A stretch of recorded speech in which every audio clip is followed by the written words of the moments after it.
It was a very long journey for somebody going from like becoming a trainer, then average trainer, been good, and then a Yeah. very good trainer. It takes a very long time. Mm-hmm. Yeah, Mm-hmm. and one of the basic reasons which I understand is like we never have a really mentorship thing, and we don't really have much people to look up to. Yeah, for sure. Yeah, Yeah. in Pakistan specifically, we don't have Yes. much. Yeah. I'm sure in Canada and US and other countries there are many trainers that you can look up to. There are many trainers that we can look up to. I think definitely. I'm going to say this. I think for like a little intersection that was lacking for me, because when I started, really long time ago now, that what it feels like a long time ago.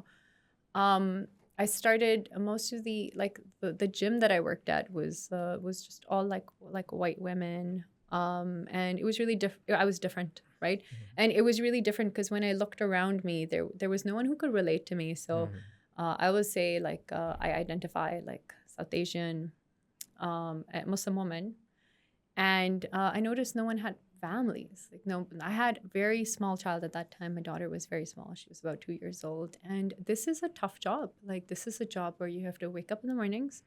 You have to start when you start. You work split shifts, and you have to be there in the evenings. And for me to have to I had to leave my child behind. Thank God for my in-laws because they took care of her. But that was a big struggle. It was really difficult.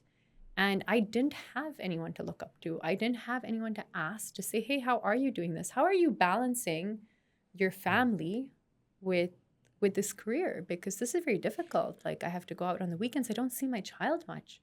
And for me, that there was a big gap in that. And to this day, there is pretty much a big gap within at least my company, right? Within the industry, it's a little bit tough. The reason why I relate a lot back to Good Life is because we are a monopoly in the country. We're very much majority of personal trainers will fall under Good Life, and so I always look at and I love the company. I think they're really fantastic.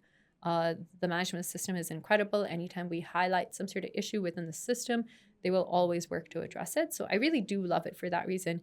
I had to look for greater. My role models were men, like my Mhm. mentors were men, and I would then talk to their wives in order to figure out like how is it that I can balance this career Mhm.